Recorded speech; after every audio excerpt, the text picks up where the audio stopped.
Welcome to the civil engineer budget दोस्तों। और आज हम आपके साथ हैं सिविल इंजीनियरिंग के बहुत ही महत्वपूर्ण टॉपिक के साथ में, और टॉपिक का नाम है लेवलिंग बाय ऑटो लेवल। तो भाई हम साइट पे किस तरह से ऑटो लेवल से लेवलिंग कर सकते हैं, क्या क्या समस्याएं आती हैं, क्या क्या दिमाग में चीज़ें रखनी होती हैं, ये सारी चीज़ें आज हम डिस्कस करेंगे। और भाई हम आपको बता दें कि हमारा official Gmail ID the civil engineer budget @gmail.com है। तो यदि आपको कुछ भी आप अपने सुझाव या विचार हमें भेजना चाहते हैं या किस टॉपिक पे आप वीडियो चाहते हैं तो आप हमें ज़रूर मेल कीजिए। हम ज़रूर उस पर वीडियो बनाएंगे अपने व्यूअर्स के लिए, हम काफ़ी ध्यान रखते हैं। और देखते हैं कि साइट पे किस तरह से चीज़ें होती हैं। आज हम फंडामेंटल कॉन्सेप्ट के ऊपर बात करेंगे। कल रोड के क्वांटिटी सर्वे और ओरिजिनल जो लेवल सीट होती है उसके ऊपर बात करेंगे, किस तरह से मैनेज करते हैं, कैसे एक्सेल पे बनाते हैं, क्या फॉर्मूले लगाते हैं। और आज फंडामेंटल कॉन्सेप्ट का है, तो आप एक बार देख लो, रिकॉल कर लो। जब नेक्स्ट टाइम जब हम आपके साथ होंगे तो बहुत ही ऑसम टॉपिक के साथ होंगे। समय को जाया न करते हुए, यदि अभी तक आपने हमारे चैनल को सब्सक्राइब नहीं किया तो सब्सक्राइब कर लो और बेल आइकन को दबा लो, क्योंकि सबसे अच्छे नोटिफिकेशंस भूल जाते हैं, छूट जाते हैं, तो फिर आप वीडियोस कहीं मिस ना कर दो। इसलिए चलिए सबसे पहले तो हम आपको बताते हैं कि क्या कॉन्सेप्ट क्या होता है। कि सबसे पहले आपको क्या करना होता है कि आपका इंस्ट्रूमेंट है, इंस्ट्रूमेंट आपको खोला, ये आपका इंस्ट्रूमेंट का बॉक्स है, इसमें से निकाला, ट्राइपॉड को स्टैंड पे लगाया और बबल सेट किया। जितना समय लगे उतना लगाना है। इसके बाद में फिर आपको अपना काम चालू कर देना है। इसमें एक ये होता है, इसमें ये स्क्रू सेट करने के लिए फोकसिंग स्क्रू होता है, एक आई ऑब्जेक्ट है। इसमें जब आप इसमें देखते हो तो उसमें 3 वायर दिखाई देते हैं। सेंटर का वायर और एक वर्टिकल वायर के साथ में जहाँ क्रॉस हो रहा होता है वहाँ पे आपको देखना होता है, वही आपका रीडिंग मार्क होती है। भाई एक चीज हो गई। अब आपको हम दिखाते हैं कि स्टाफ कैसे होता है। ये रहा हमारा स्टाफ, और स्टाफ को आप देखते समय आप देखेंगे कि इसका लीज पॉइंट 5 mm का होता है। तो ब्लैक, ये वाइट वाली और ब्लैक वाली, ये दोनों 5 mm की है। इन दोनों को मिला दो तो 1 सेंटीमीटर हो जाता है। तो 5 mm 10 mm बिकम 1 सेंटीमीटर, और ये 10 mm, ये 10 mm, ये 10 mm, ये 10 mm, इस तरह से ये और ये खुलते जाता है और आपको इसको रीड करना होता है। ये वाला जो बड़ा वाला है ये सेंटर का है, 50 का है। या ये अल्टीमेटली अब आपको बताएं कि यहाँ पे आप देखना 10 mm, 50 mm, 100 mm, 100 mm पे गए 10 सेंटीमीटर हो गया, 100 mm पे गए 10 सेंटीमीटर हो गया। तो 10 सेंटीमीटर के स्टाफ को काउंट करना होता है। समझ आ रहा है? चलिए और देखते हैं कॉन्सेप्ट क्या कहता है। अल्टीमेटली कॉन्सेप्ट क्या है, जो जिस चीज को हमें समझना होता है। भाई सर्वे लाइन कुछ कैसी भी हो सकती है, तो भाई आपको बिना बेंचमार्क के तो ये होगा नहीं। बेंचमार्क तो आपको बनाना ही पड़ेगा। अब बेंचमार्क क्या होता है, आप कहोगे बेंचमार्क क्या चीज़ होती है। भाई बेंचमार्क वो जगह होती है जहाँ का हमें लेवल पता होता है। आप कहोगे सर लेवल क्या चीज़ होती है, तो लेवल चीज़ को हम वो बता दें कि मेन सी लेवल का नाम सुना है, मीन सी लेवल। भाई आपने कभी रेलवे स्टेशन विजिट किया होगा अपना, तो उस रेलवे स्टेशन पे आप देखना जहाँ पे रेलवे स्टेशन का नाम का बोर्ड लगा होता है, माइलस्टोन, वहां पे आप देखोगे कि आपको वहां पे मीन सी लेवल भी लिखा हो। इस समुद्र तल से ऊंचाई जैसे कहते हैं, वो आजकल मुंबई से करते हैं, पहले कराची से हुआ करता था, बंटवारे के बाद में भाई हमारा इंडिया का मुंबई में आ गया। तो ये चीजें मीन सी लेवल है। अब जहाँ का लेवल नून है वहां तो ठीक है। अब जैसे आप हर बार रेलवे स्टेशन से उठाने जाएंगे, क्या कभी कभी छोटे प्रोजेक्ट्स होते हैं, कभी कभी बड़े प्रोजेक्ट्स होते हैं। भाई रेलवे वाले तो अपना एक ही लेवल चलाते हैं, क्योंकि उन्हें ऑल ओवर इंडिया में अपना प्रोजेक्ट्स कैरी ऑन करना है। लेकिन आपकी यदि साइट है, सिविल की साइट है, आप साइट पे लेवलिंग कर रहे हैं या फिर आपको कॉलम के पॉइंट्स देने हैं, ऑटोकैड के लेवल हैं, तो फिर वो टोटल स्टेशन से होता है। ओनली लेवलिंग पर्पज से ऑटो लेवल से लेवलिंग दे रहे हैं, तो फिर वाटर लेवल हर जगह कैरी करना आसान नहीं होता है। इसलिए आप ऐसे समझिए कि ऑटो लेवल से आसान होता है। आप कहीं से भी एज इंजीनियर आपको ऑटो लेवल से रीड करना आना चाहिए। तो हम बता देते हैं कि भाई बेंचमार्क क्या होते हैं। भाई बेंचमार्क वो होता है जहाँ पे हमें लेवल नोन होता है। एक टेम्परेरी बेंचमार्क होता है जो हमने अपने काम के लिए अस्थायी रूप से एक बेंचमार्क बनाया होता है, और वो जब तक काम चलेगा तब तक वो रहेगा, वो काम खत्म तो बेंचमार्क भी खत्म। वो हो गया टेम्परेरी बेंचमार्क। टेम्परेरी बेंचमार्क एक, आप जैसे आपके साइट पे कोई एक प्लेटफॉर्म बना लीजिए और उस पर एक बेंचमार्क बनाते समय उस पर एक लोहे की एक प्लेट रखते हैं और उसका लेबल उस पर रख देते हैं। क्या बोलते हैं, लोहे की प्लेट ही होती है, स्क्वायर प्लेट होती है, उस पर उसको रख दो तो वो परमानेंट टेम्परेरी बेंचमार्क बन जाता है जब तक प्रोजेक्ट चलेगा तब तक के लिए। और उस पर लेवल मान लिख देते हैं कि भाई ये हमने टेम्परेरी है, उस पर हमने 50 माना है, 100 माना है। तो भाई ये हो गया हमारा टेम्परेरी बेंचमार्क। अब सर बेंचमार्क तो बना लिया है, लेकिन अब करेंगे क्या? बेंचमार्क बन गया। अब भाई आपने अपना ट्राइपॉड निकाला, ट्राइपॉड को स्टैंड लगाया, खोला और उसके ऊपर मशीन को कसा, अपने बबल को सेट किया और फिर आप जहां पे आपका बेंचमार्क है वहां उस तरफ देखेंगे। और बेंचमार्क में इसके ऊपर एक स्टाफ रखना है। स्टाफ हमने आपको दिखाई है, ये रहा आपका स्टाफ। आपने इस स्टाफ को बेंचमार्क के ऊपर रखा और रीडिंग को रीड करने की कोशिश करी। ये मीटर में स्टाफ होता है, ये 2 मीटर लिखा है और ये 3 मीटर लिखा है। अब इसको जब करोगे तो 2 मीटर, 2.1, 2.01 या भाई मीटर में आपको काउंट करना है। आप ये समझिए ये यहाँ से यहाँ तक 10 सेंटीमीटर का इसमें गैप होता है और ऐसे 10 सेंटीमीटर 10 सेंटीमीटर 10 बार मिलते हैं तो 1 मीटर बन जाता है। तो भाई उस तरह से है। इसको 5 mm लीस्ट काउंट है, जितना भी कैलकुलेशन है 5 mm में करना है, ये ध्यान रखना है। आपने सबसे पहले क्या करना है, आपको बबल सेट हो गया, इंस्ट्रूमेंट सेट हो गया, बैक जहाँ पे टेम्परेरी बेंचमार्क है वहाँ पे आपको अपना स्टाफ रख देना है और रीडिंग को करना है और उसको बनाना है नोट डाउन। टेबल सीट कैसे बनाते हैं, आप टेबल सीट देख लीजिए। लेवल सीट कैसे बनाते हैं, लेवल सीट में पहला कॉलम बैक साइड का होता है, फिर इंटरमीडिएट साइड का होता है, फिर फोर साइड का होता है और पहले एक चेनिज का भी ऑप्शन होता है कि किस चेनिज पे खड़े हैं, लोकेशन आपको बतानी होती है। वो डिस्टेंस या लोकेशन के लिए भी एक कॉलम होता है, वो हम कल के वीडियोस में या नेक्स्ट टाइम के वीडियोस में शेयर करेंगे। और फिर होता है एक हाइट ऑफ इंस्ट्रूमेंट, एक रिड्यूस लेवल और एक रिमार्क का होता है। ये 5-6 कॉलम होते हैं।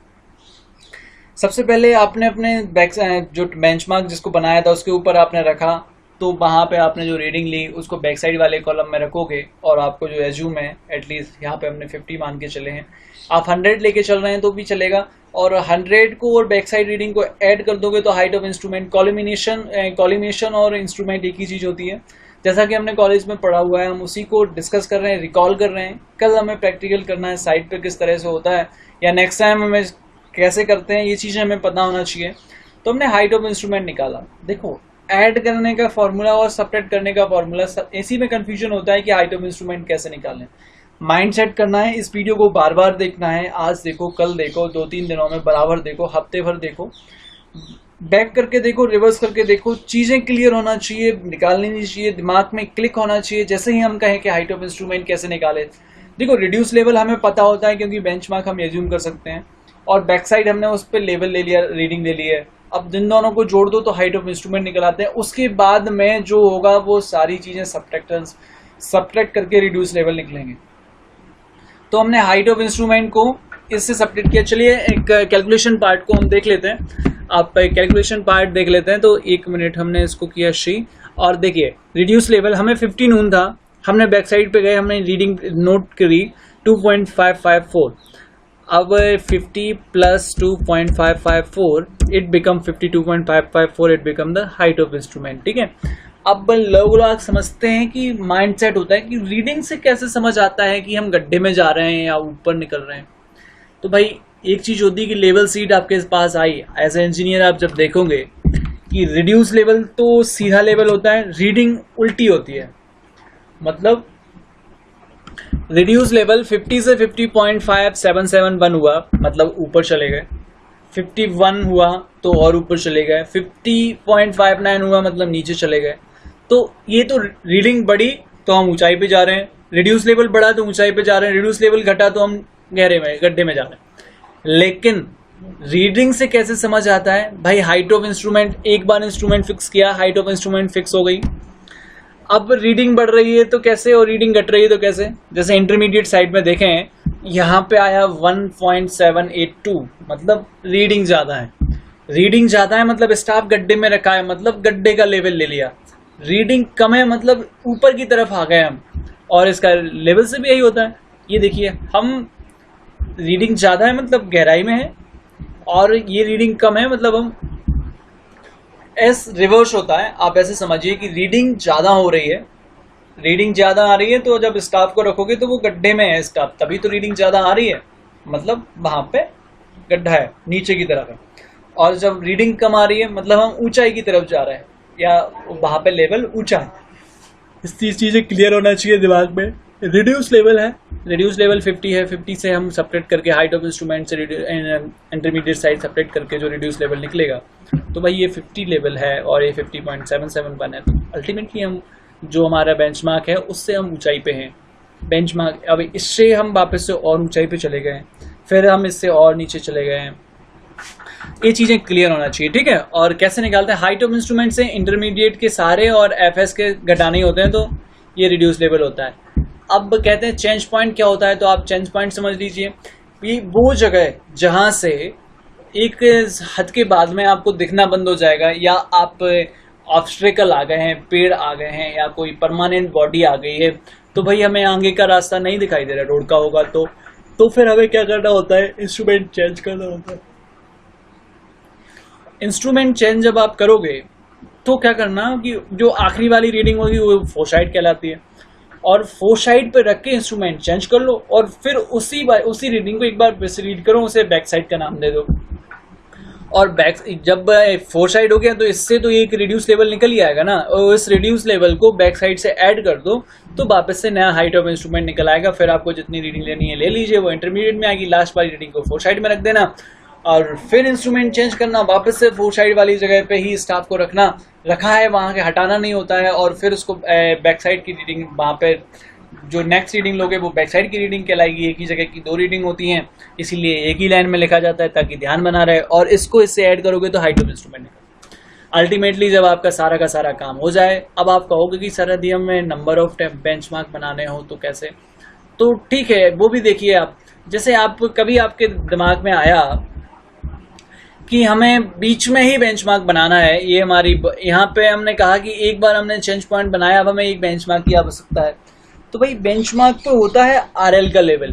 तो जब आप बेंचमार्क किसी जगह का बना रहे होते हैं, इंटरमीडिएट साइड चल रही है आपकी, अब आपको पता लगा आपने 2 रीडिंग ली और उसके बाद आपको लगता है कि यार एक बेंचमार्क बना देना चाहिए यहाँ पे, क्योंकि ज़्यादा मीटर हो गया, या फिर 50 मीटर की डिस्टेंस हो गई, या 100 मीटर की डिस्टेंस हो गई, तो आप क्या करना, जहाँ पे आपको बेंचमार्क बनाना है उस बेंचमार्क पे रीडिंग स्टाफ रख देना और उसकी रीडिंग ले लेना, और यहाँ पे रिमार्क में लिख देना कि यहाँ पे बेंचमार्क की रीडिंग है।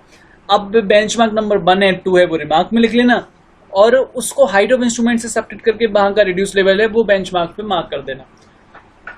तो ये चीज क्या हो जाती है कि भाई वो बेंचमार्क बन गया, वहां का रिड्यूस लेवल हमें पता हो गया, ये चेंज नहीं होगा। आप जगह इधर उधर कर दोगे, जब नेक्स्ट टाइम आप कभी क्रॉस चेक करोगे तो स्टाफ बदलेगा तो इधर उधर का बदलेगा, लेकिन बेंचमार्क जो आपके टेम्परेरी बेंचमार्क हैं उनका लेवल नहीं बदलेगा, वो लेवल सेम आना चाहिए।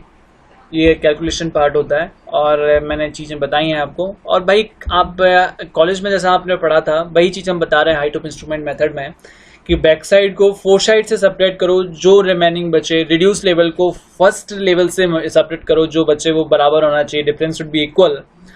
तो फिर ये चीज़ होती है कि हाँ अब आपका कैलकुलेशन पार्ट सही है और आप समझ में आ रहा है। देखो भाई इस वीडियो को आपको एक बार देखो, आज क्लियर हो, फिर थोड़ी देर बाद फिर देखना, 2-3 बार देखो, उसके बाद में, क्योंकि जब हम नेक्स्ट टॉपिक बहुत ही औसम वाला डिस्कस करने वाले हैं, रोड का अर्थवर्क की क्वांटिटी कैसे निकालते हैं। कभी आप रोड के प्रोजेक्ट में काम करो, अर्थवर्क के लिए आपका सर्वेयर आएगा, आपके पास में वो वॉल्यूम शीट बना के देगा, एल सेक्शन क्रॉस सेक्शन बनते हैं, और एल सेक्शन क्रॉस सेक्शन जब आप बनाओगे, क्रॉस सेक्शन बनाओगे तो वो वॉल्यूम शीट बना देगा। तो उसे चेक कैसे करते हैं, वो कैसे बनाते हैं, ये चीज़ें हुई, तो वो सारी चीज़ें हम डिस्कस करेंगे। तब तक के लिए धन्यवाद, और ज़्यादा से ज़्यादा शेयर कीजिए, लाइक कीजिए, और रोड अर्थवर्क क्वांटिटी कैलकुलेशन हम नेक्स्ट टाइम डिस्कस करने वाले हैं। Tata bye bye.